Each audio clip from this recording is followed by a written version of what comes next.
Muy buenos días. En esta mañana estamos en la parashá que nos habla de Bear, que significa en la montaña o en el monte. Vamos a estudiarla en Levíticos, capítulo 25, versículo 1, hasta el capítulo 26, versículo 2. Vamos a también a leer la Haftará, que es Jeremías, capítulo 32, versículo 6 al 27. Y también vamos a hablar en Teilín, en el Salmo 112, y en la Brit Hadashat con Primera de Corintios, capítulo 7, versículos del 21 al 24, y Gálatas 6, capítulo 6, versículos 7 al 10. Entonces, dice la parashá que su nombre es en la montaña o en el monte. Y yo quiero darles una información sobre respecto al monte, a qué se refiere el monte o la montaña. En esta sección de la palabra, el Señor está hablando específicamente sobre el monte Sinaí, en el monte Sinaí, allá donde el Señor le entregó la Torá a Moshe y también fue transmitida al pueblo de Israel. Nuestros sabios de bendita memoria que han estudiado la Torá, ellos dan dos conceptos muy importantes sobre esta montaña. En este lugar donde el Señor escogió la montaña de Sinaí para entregar la Torá, habían muchas otras montañas aparte de ella. Pero lo particular de esto era que la montaña o el monte Sinaí era el más pequeño de las demás montañas que estaban en ese entonces, en ese tiempo. ¿Sí? Entonces dicen los sabios que el motivo por el cual el Señor toma esta montaña más pequeña de las otras montañas es porque esto lo aluden a uno de los atributos que en este tiempo nosotros estamos estudiando en la cuenta del Homer. Y ese atributo es el atributo de la humildad, lo cual nos conlleva a entender que la palabra del Señor también trae los atributos del Todopoderoso, de aquellos atributos que el Señor nos entregó a nosotros, y que la palabra también trae humildad para nuestro corazón. Asimismo, con esa humildad que esa palabra llega a nuestras vidas, es en donde se genera un cambio y una transformación desde nuestro interior hasta nuestro exterior. Otro concepto de los grandes sabios es que aparte de que habían unas montañas mayores, más grandes que este monte, también habían planicies, lo cual los sabios aluden a que las planicies representan el mundo natural. Pero ¿por qué el Señor toma esta montaña que es diferente a las planicias, un poco más alta de las planicias, pero un poco más baja de las demás montañas que estaban o de los demás montes que se registraban en ese entonces? Y ellos dicen que lo que pasa es que esa montaña y la estatura o la altura de esa montaña con respecto a la planicie alude a la elevación que el ser humano debe tener espiritual. No debe andar en el plano natural, sino en el plano espiritual. La palabra, cuando tú y yo la estudiamos, cuando nosotros nos acercamos en estos tiempos para estudiarla, para poder mirar en ella, esta palabra nos eleva a un ambiente o a un ámbito espiritual totalmente diferente al ámbito natural. Entonces, ellos explicaban que era muy importante estos dos conceptos, porque con estos dos conceptos nos daban una claridad de cómo el pueblo de Israel caminó, cómo fue que el pueblo de Israel pudo creer en el Señor confiadamente y cómo el pueblo de Israel, a pesar de sus transgresiones, a pesar de que cometieron errores, ellos seguían firmes en su presencia, en la presencia del Eterno. Y era porque el Señor les dio estas dos cosas importantes, que fue la humildad para recibir de su palabra y para que fuesen humildes entre ellos mismos. Y también los elevó cuando les entregó la Torá. Los elevó a un nivel espiritual en donde ellos, su visión no era una visión natural, era una visión sobrenatural, era una visión basada en sus palabras, en sus mandamientos, en sus preceptos, en todas sus ordenanzas. Ya teniendo estas dos aclaraciones, ahora sí vamos a pasar a la parashá, que en esta ocasión la parashá tiene un solo capítulo. Es un poco de contexto, pero tiene muchas verdades espirituales que están allí en su palabra. Para esto voy a hablarles de los puntos de los cuales se refiere la parashá de hoy. El primer punto es que la parashá nos habla del año sabático.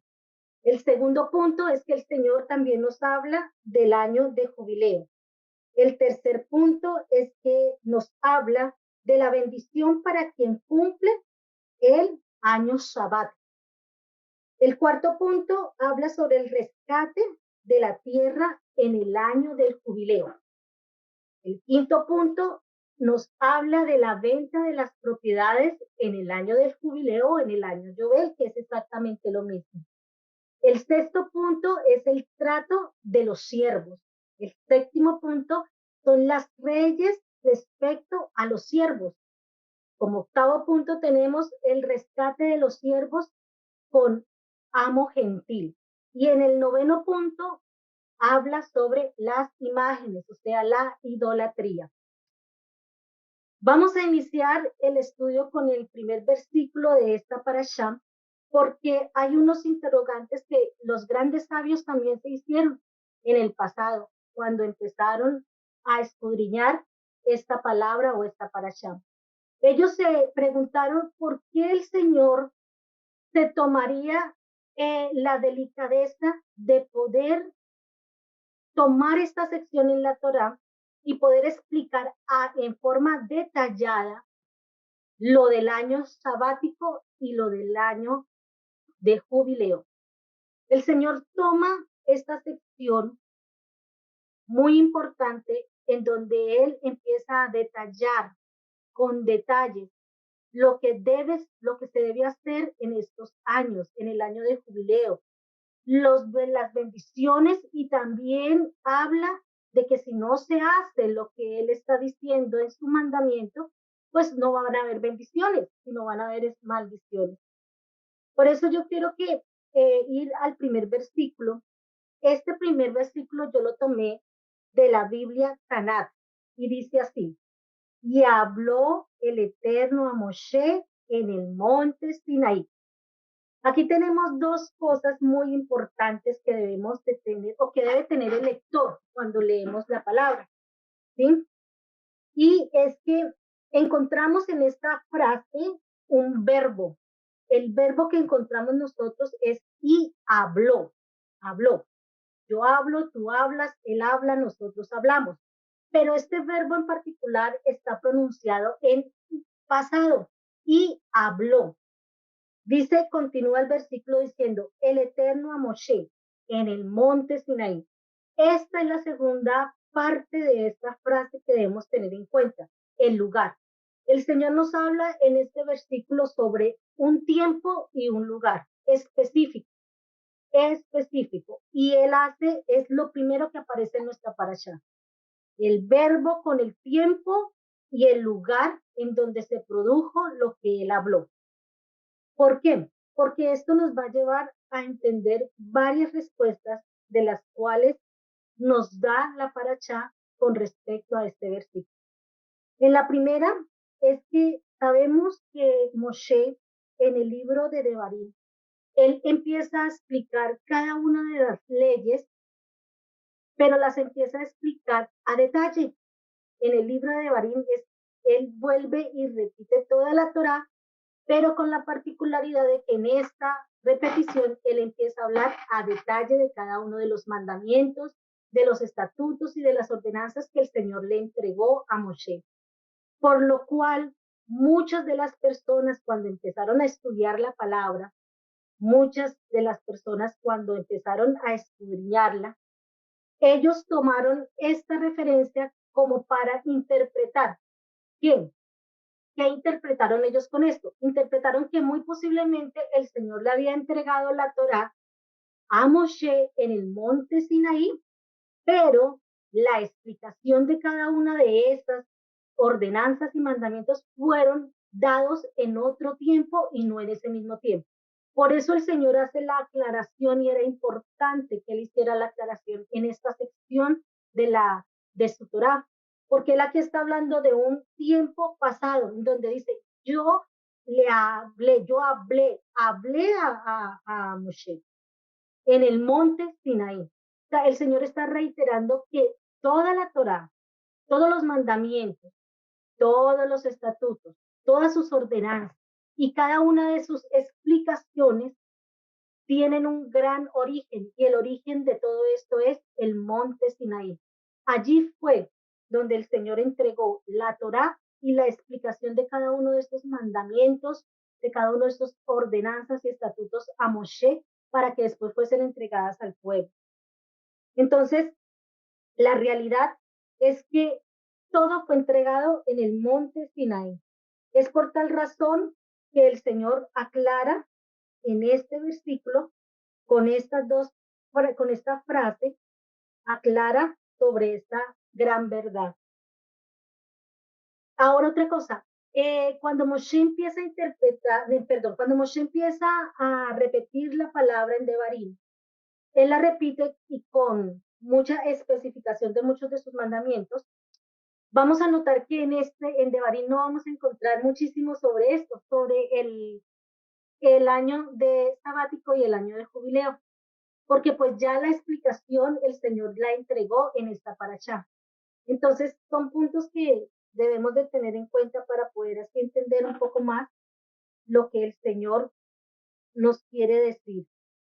Y pues era necesario que él hiciera esa explicación porque si no, muy posiblemente él sabía que había muchas personas que iban a suponer unas cosas que no eran reales y su palabra está para darnos y comunicarnos una verdad espiritual y una verdad eterna. Como segundo punto, en el versículo 4 dice lo siguiente, pero el séptimo año la tierra deberá tener descanso absoluto, Shabbat, año sabático, consagrado a Hashem. Tu campo no deberás sembrar, ni tu viñedo tomar. Este versículo lo he tomado de la Torá Emet. Ciertamente, en este año de descanso para la tierra, si lo vamos a ver naturalmente, es un medio también natural porque la tierra necesita enriquecerse nuevamente, la tierra necesita nuevamente tomar fuerzas para que cuando dé su fruto nuevamente haya un fruto muchísimo más lleno de vitalidad, lleno de todas las propiedades que la tierra puede entregar a los frutos dados. ¿Sí? Naturalmente podríamos decir, sí, esto es algo muy lógico, pero en realidad esto no era lo que verdaderamente esta ordenanza quería o quería ser de motivación para el ser humano. En realidad, la motivación de este mandamiento es cumplir la voluntad independientemente de los beneficios que pudieran derivar. Nosotros sabemos que de la tierra se derivan los frutos, se derivan las muchísimas cosas para nuestro sustento. Entonces, el Señor, ¿qué quería hacer? El Señor quería que su pueblo le obedeciera, a pesar de que ellos sabían de que se iba a hacer, de que esa parte agrícola era un sustento para ellos. En ese tiempo, la mayoría de ellos eran agricultores. En ese tiempo, la mayoría de los israelitas, ellos eran con el ganado y con la agricultura. Entonces, en el momento de que ellos cesan por un año, no por un día, como por decir algo en el Shabbat, que solamente es un día que cesamos de nuestras labores cotidianas naturales, para en ese entonces era un año. Entonces, la verdad de esto es que cuando el pueblo de Israel decide tomar esta ordenanza y realizarla tal cual como el Señor la había enviado, eso tenía un gran significado ante el Señor. ¿Y cuál era ese gran significado? Era que ellos reconocían la autoridad de Hashem sobre el universo y sobre el ser humano, como dependientes de él. y que aceptaban sus mandamientos de manera incuestionable, y esto pasó a ser lo que ellos le daban el significado a lo que ellos realizaban con este mandamiento. O sea, ellos decían al hacer esta ordenanza tal cual como el Señor la estaba ordenando, Señor, sabemos que tú eres el dueño, sabemos que tú eres por encima de nosotros, los seres humanos, por encima de la tierra y del mundo y del universo, y reconocemos tu plenitud, reconocemos tu grandeza, y sabemos, Señor, que lo que tú estás haciendo es porque es un propósito, es porque es una ordenanza y porque lo que tú deseas y anhelas de tus hijos es una obediencia. Y ellos, al hacer esto, al obedecer, entonces adoraban y exaltaban al Señor solamente por haber hecho la voluntad del Señor en obediencia a su mandamiento y a su mandato. Y es algo que hoy nos enseña el Señor.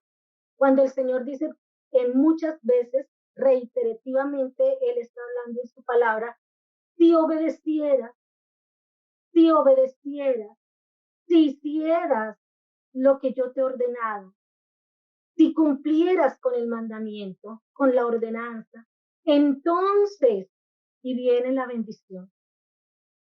El Señor lo único que anhela, lo único que desea, es que nosotros como seres humanos hagamos su voluntad. ¿Y cómo podemos hacer su voluntad?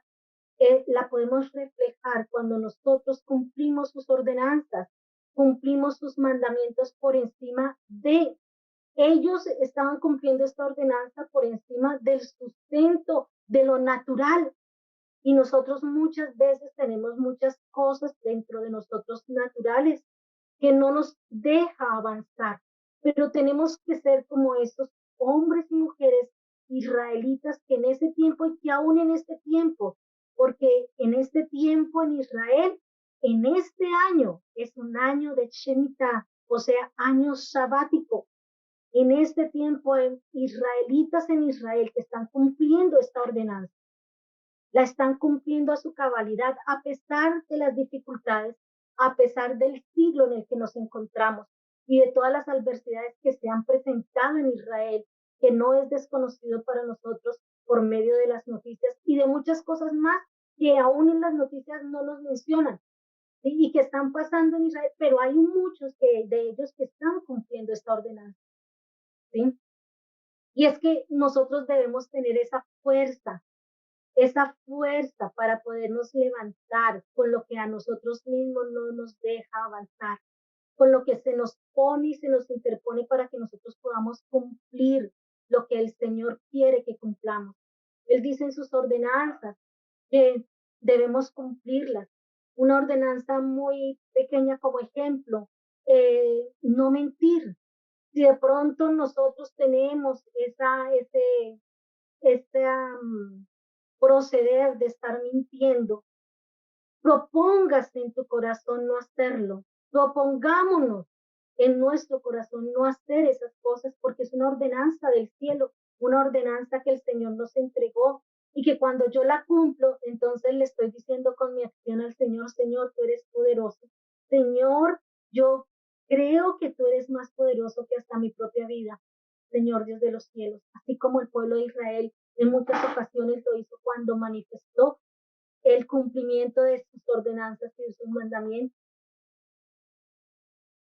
Como tercero, bueno, eh, antes de esto, el Señor dijo en este parashá, dijo, bueno, entonces va a haber un año sabático en el cual ustedes no van a tomar de allí porque no van a labrarlo, no van a hacer nada de lo que se debe hacer para poder cosechar.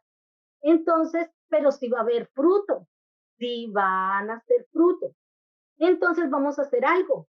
Y lo que vamos a hacer es que los propietarios de las parceras o de las tierras no van a ser por ese año propietarios, porque todo mundo podrá entrar a sus tierras y podrá tomar de lo que hay allí. Y esto es porque de una u otra forma, en el versículo número 23, el Señor nos está afirmando algo. Dice, pues mía es la tierra y ustedes son solo forasteros y residentes respecto de mí. Este versículo lo he tomado de la Torá Emet.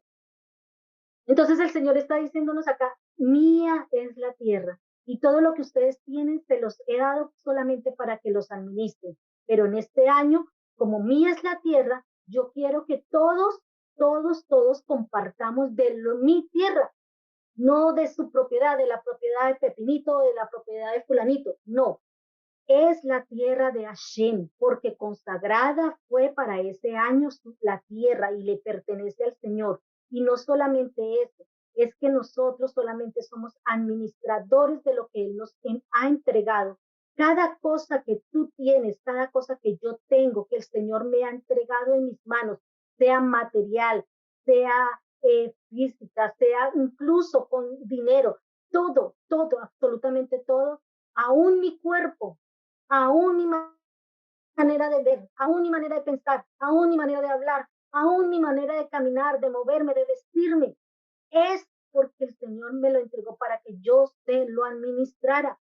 Lo cual ese concepto, cuando lo entendemos, entendemos que somos administradores y que por tal razón, como administradores y buenos administradores, tenemos que tener un gran manejo de lo que el Señor nos entrega y nos da. Y en esta paracha el Señor recalca de esta manera este punto. Como tercer punto, el Señor me lleva también a acordarme de un evento que había tenido el pueblo de Israel anteriormente, que fue en el desierto. ¿Cuál fue el evento que el Señor me hizo recordar con esta parasha?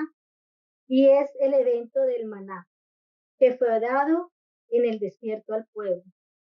¿Y por qué? Porque el Señor me hace recordar esto. Porque el Señor, con este año sabático, el Señor también lleva al ser humano a que sea creciente su fe, a que se ejerza su fe y confianza en la providencia divina para el sustento. ¿Qué quiere decir esto? Que en este año el Señor lo que hacía era ayudar al ser humano para que su fe no declinara, sino que al contrario, fuera de lo más bajo a lo más alto, para que pudiera creer que el sustento lo da el Eterno, para que pudiera creer, a pesar de que no solamente porque con los pasados de los siglos, hago la aclaración, el pueblo de Israel no solamente quedó en la agricultura y en estar con el ganado, no, él también hace otras cosas. Pero lo más fundamental en el pueblo de Israel es su agricultura y pues todo lo que tiene que ver con lo del ganado por sus ovejas y lo que ellos, por sus, sí, por sus ovejas. Pero hay otras cosas que ellos realizan que también pues por ello pueden ellos tomar o llegar a alguna bendición. Pero el Señor enfatiza en eso. ¿Por qué? Porque Él es nuestro sustento y, y la tierra es el fruto del sustento del Señor, de Hashem, de lo original. Cuando Adán y Eva estaban en el huerto del Edén, el Señor les sustentaba a ellos con el fruto de la tierra, con el fruto de sus árboles. Lo original era que Él era el que iba a sustentar al ser humano, a su creación. Y aún de una u otra forma, el Señor en ese tiempo lo hace con los animales, los sustenta. Claro está que también hubo una transformación después del pecado, también causada por el pecado a ellos. Pero en lo original el Señor quería era sustentar al ser humano, sustentar su creación. Y la tierra alude a ese sustento del Eterno, a ese sustento que el Señor da a su creación. Y de una u otra forma, el Señor lo dio a conocer cuando el pueblo de Israel estaba en el desierto, cuando entregó ese maná. Entonces, por eso es que también esto le va a ayudar al ser humano para que su fe sea más confiada y la providencia del Señor llegue más pronto a nuestras vidas. En estos tiempos muchas veces nosotros nos afanamos tal vez porque nos quedamos sin trabajo o porque algo nos está faltando de lo cual no, nos es necesario. Pero esta paracha nos está enseñando a nosotros que nosotros debemos tener nuestra fe siempre, nuestra fe debe estar en alto para poder tener esa confianza plena el que nos da a nosotros el sustento es el eterno, que no somos nosotros mismos, que no es por nuestra propia fortaleza o por nuestros propios méritos, no. En donde tú te encuentres es porque el Señor ha abierto la puerta, en donde tú vayas es porque el Señor abrió la puerta, en donde tú estés es porque el Señor ha permitido que tú estés. Sí, o sea, todo va regido con el Eterno. Entonces, Él es el que nos da esa fuerza, Él es el que nos da la habilidad para poder nosotros hallar gracia delante de las personas, para que sean abiertas puertas de trabajo, en fin, cosas de las cuales el Señor nos provee en cada una de nuestras familias. Como cuarto punto, Él toma este tiempo para decirle a, al pueblo, listo, ok, este año va a ser un año en el cual ustedes no van a hacer trabajo, pero sí quiero que ustedes hagan un trabajo para mí. ¿Y cuál es el trabajo que el Señor les pide al pueblo de Israel? Es que se dediquen al estudio de la Torá de una manera especial, de una manera grande y poderosa. ¿Sabes? Nosotros hacemos el Shabbat al séptimo día, en donde nos reunimos para estudiar tu palabra. Pero con esta parasha el Señor me dio a entender de que sí está bien que nosotros hagamos el Shabbat, y él mismo lo dice, y esta parasha lo dice, no se olviden del Shabbat, es muy importante, al menos un día de toda la semana, de todos los días creados, al menos uno dedíquese para estudiar mi palabra, para estudiar mi emet. Pero aquí con esto el Señor me da a entender que Él quiere y anhela que todos nosotros le busquemos más de lo que podemos estar en conformidad en este tiempo. Que no esperemos a un Shabbat para poder estudiar su palabra, sino que también tomemos tiempo en nuestra semana para poder estar delante de su presencia, estudiando, alimentándonos de ella. Es necesario que lo hagamos, porque por el medio del alimento de su palabra nosotros podemos ser otros hombres y mujeres edificados en el espíritu, elevados a un nivel espiritual, como así es en la elevación de la palabra del Eterno, en un método espiritual totalmente, perdón, no método, en una, en un estado de elevación diferente al que el Señor quiere que nosotros tengamos. Es por medio de su palabra que vamos a también ser transformados, cambiados, liberados, sanados, en donde vamos a obtener su shalom, su presencia, ¿sí? Es por medio de su palabra. Ahora, la Torah nos enseña que hay 7 cosas que se deben cumplir en estos 2 años, en el año de jubileo y en el año sabático. Y vamos a hablar las del año, bueno, en el año de sabático, que es el que ya estuvimos hablando, ahí se cumplen que no debes trabajar la tierra, no debes recoger la tierra, que debes estudiarla para incrementar tu fe, ¿sí? Para ser cambiado y transformado al nivel que el Señor desea y anhela para los próximos 7 años que van a seguir en el conteo. Pero en el año de jubileo, el Señor, aparte de estas que también están en el año jubileo, Él también desea otras cosas dentro de este año. Y la primera es que hay libertad para todos los habitantes de la tierra. La segunda es que será un año de jubileo en donde habrán toques de shofar. La tercera es que cada uno volverá a la posesión original de la tierra, y cada uno volverá a su familia. Estos 4 puntos lo podemos ver en el versículo 10, en donde nos dice, consagraron el año 50º, declarando en esta toda la tierra la libertad para todos sus habitantes. Será año de jubileo para ustedes, en donde todos retornarán a su propiedad original y todos retornarán a sus familias. Este versículo es tomado de la Torá Emet. Aquí también nos hablan de una libertad. pero quiero aclarar de qué clase de libertad el Señor está hablando que se producirá en este año de jubileo. La libertad de la cual está hablando la palabra se refiere a la libertad de la esclavitud, de los esclavos. ¿Mm? La quinta nos dice que no se puede sembrar, que es la misma del sabático. La sexta nos dice que no se puede cosechar, que es lo mismo del sabático. Esto lo encontramos en el verso número 11, que dice, el año 50 es año de jubileo en el que no deberás sembrar ni cegar lo que crezca en forma espontánea de la tierra, ni recolectar los racimos de los viñedos y que ustedes se hagan reservados. Y por último tenemos que en este año santo será. Y este lo vemos en el versículo número 12 que dice, el año de jubileo es sagrado para ustedes. También estos versículos son tomados de la Torá Emet.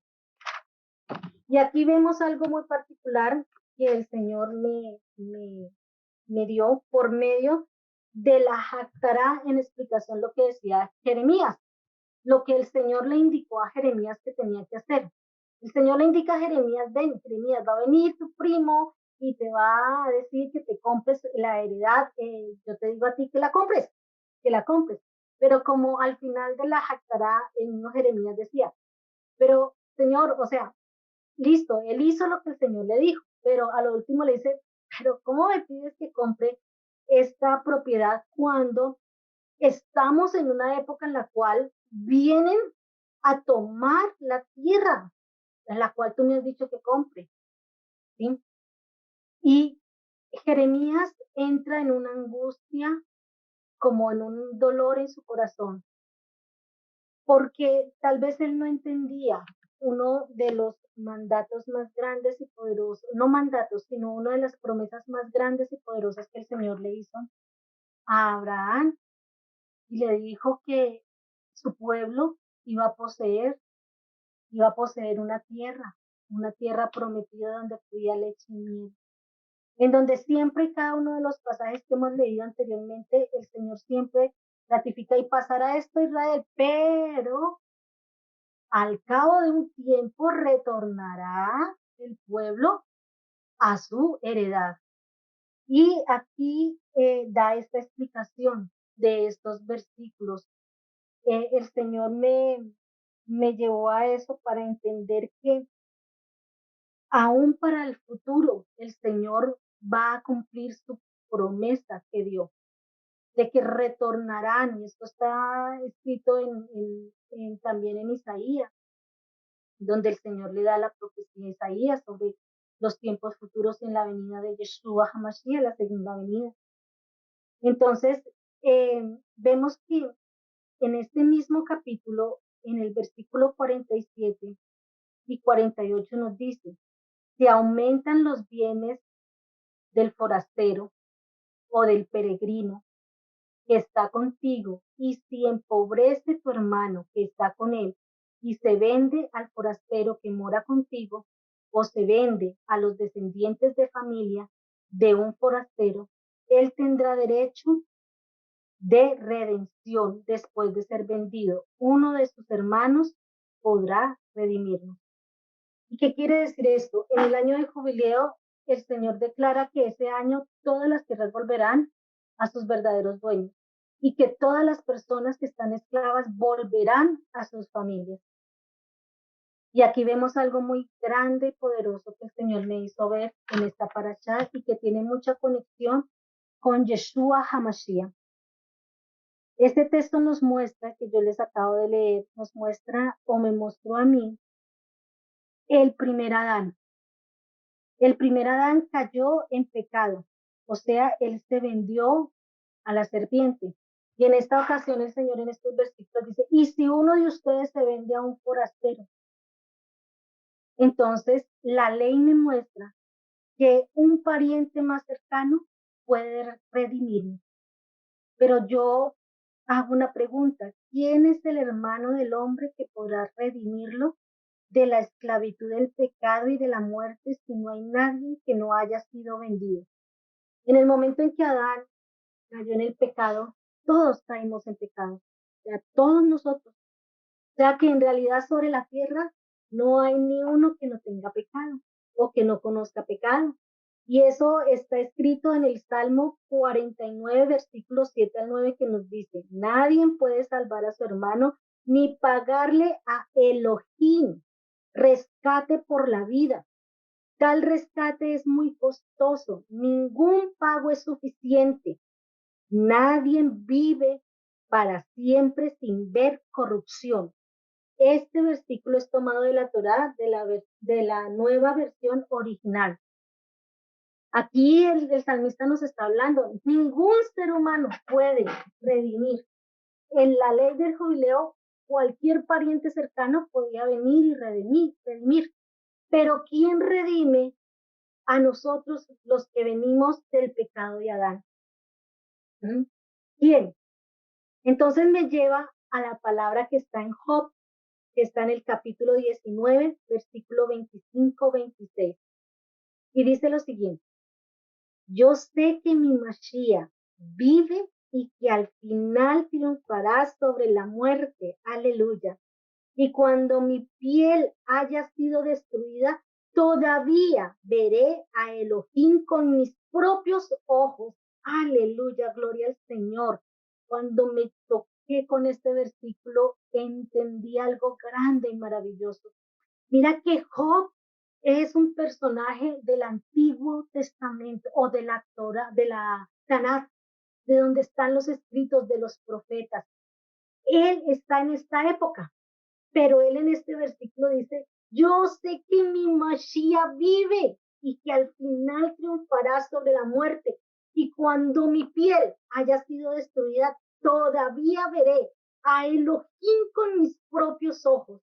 ¿Saben? Aquí se cumple una palabra dada por Yeshua HaMashiach muchos años después en Juan capítulo 14, versículo 6, que dice lo siguiente. Voy a hablarlo en hebreo y después voy a decir la traducción. Dice, Eyen asher eyen, haderet bed emet behai.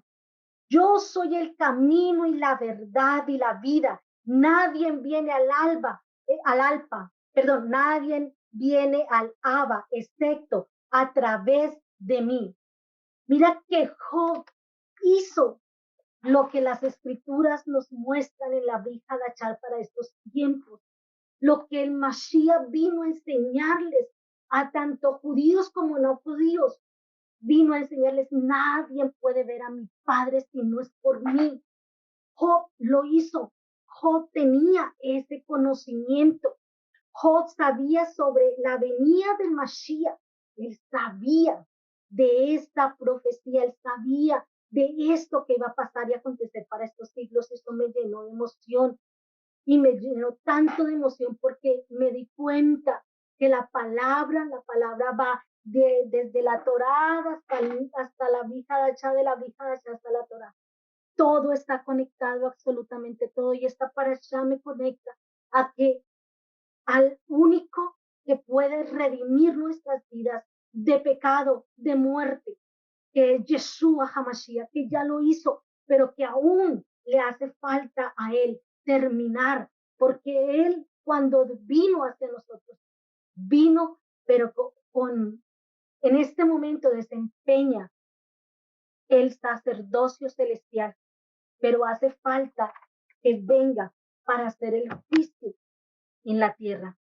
Solo hay uno que tuvo ese poder y esa autoridad, que fue el Hijo de Dios, que fue Yeshua HaMashiach, de liberarnos de la muerte y también después de ser resucitado, y por lo tanto para redimir a todo hombre, para que viva por siempre y para siempre. En Hebreos capítulo 12, versículo 11 al 15 dice lo siguiente. Para ambos, Yeshua, quien aparta al Beni Adán para Elohim, y los que están siendo apartados tienen un origen común por esto. A él no le avergüenza llamarlos hermanos, como él dice. Proclamaré a mis hermanos tu nombre en medio de la Keilah. Te cantaré alabanzas. También pondré mi emuná en él. Y de nuevo dice, aquí estoy con los hijos que Elohim me ha dado. Por lo tanto, por cuanto los hijos comparten una naturaleza física común con seres humanos, él se hizo como ellos y compartió la misma naturaleza humana para que por su muerte hiciera inefectivo al que tenía el poder sobre la muerte. Esto es Hactatán, y librará a todos aquellos que por el temor a la muerte habían estado en esclavitud. En esclavitud, a pesar de que el Señor sacó a su pueblo de Israel de Egipto de una esclavitud física. Aquí, también en esta paracha, el Señor nos está hablando de una esclavitud, de la cual Él dice, ok, perfecto, pero ahora esta esclavitud no va a ser como la de Egipto. Esta esclavitud va a tener otras cosas muy diferentes. No van a poder tratar a sus propios hermanos de la forma como los trataban en Egipto. Ellos podrán ayudarles, ellos podrán estar con ustedes mismos, pero no los van a esclavizar. Pero aún así, sabiendo que el Señor, que muchos estaban trabajando para ellos mismos, también el Señor les daba el privilegio de que a los 7 años, en el séptimo año, ellos iban a retornar a sus familias y ya no iban a seguir haciendo esas labores de esclavitud, digámoslo, de una forma sana y no como la tenían en Egipto. Y aquí el Señor en la Brija de Achá nos está hablando que el Mashiach es el que nos libra y que nos libró de toda esclavitud hacia la muerte por causa del pecado del primer Adán, de Adán. Entonces,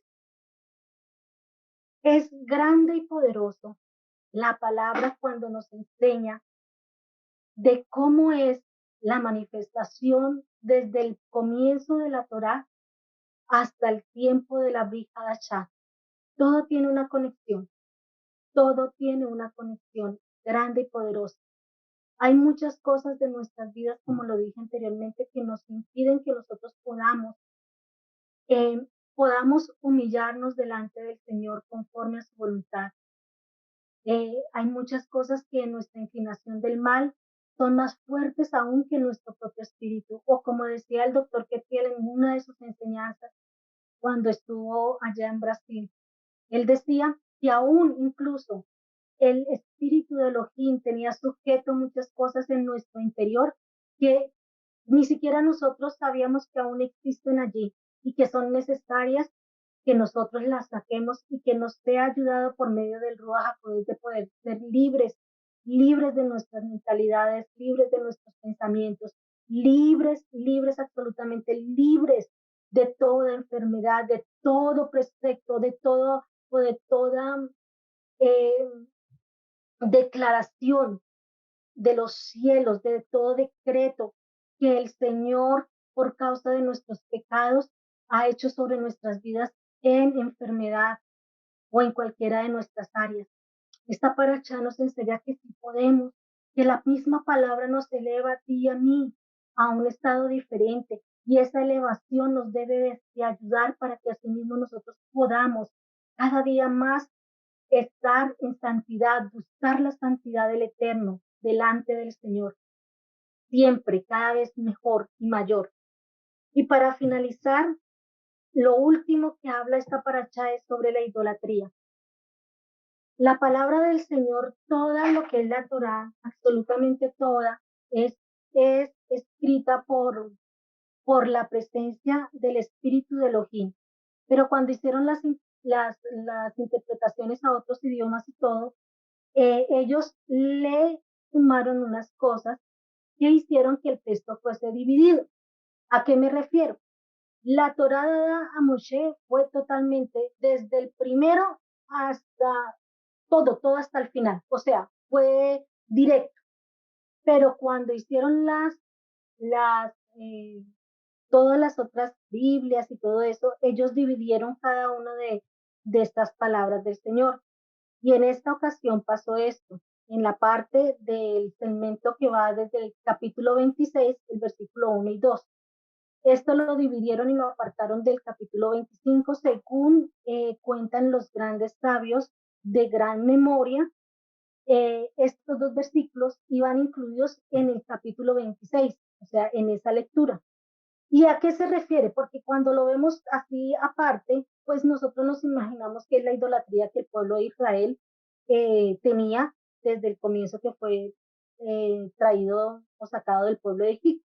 Pero resulta que aquí a lo que se refiere o a lo que enfatiza en este momento, en esta lectura, en estos versículos, la idolatría, es que como ustedes ya leímos anteriormente, no solamente el pueblo de Israel estaba con ellos, habían también extranjeros y habían también otras personas diferentes a los israelitas. A lo que se refiere esta clase de idolatría hace referencia a esos extranjeros, esos forasteros por sus creencias. Ellos traían sus creencias y ellos vivían ahí en el pueblo de Israel, pero ellos hacían sus cosas, ellos hacían sus idolatrías, ellos tenían sus ídolos, ellos tenían. Entonces, ¿a qué se hacía referencia el Señor con esta idolatría? A que el pueblo ya había pasado un proceso de desligarse de una idolatría. Y lo que él aquí les estaba diciendo es, cuidado, ellos están viviendo con ustedes, pero no se contaminen, no tomen las costumbres de ellos, sino al contrario, como dice la Brija Shah, el hombre, o sea, no debemos tomar las costumbres de ellos, sino que ellos más bien son los que deben tomar nuestras costumbres. ¿Sí? En este versículo, el Señor lo que estaba hablando y le estaba diciendo a ellos es que tengan cuidado, no se contaminen.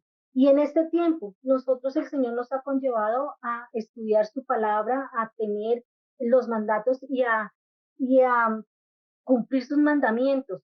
Pero también hoy el Señor nos dice, ven, ustedes están viviendo en un mundo en donde no solamente están ustedes, sino también están muchas cosas a su alrededor.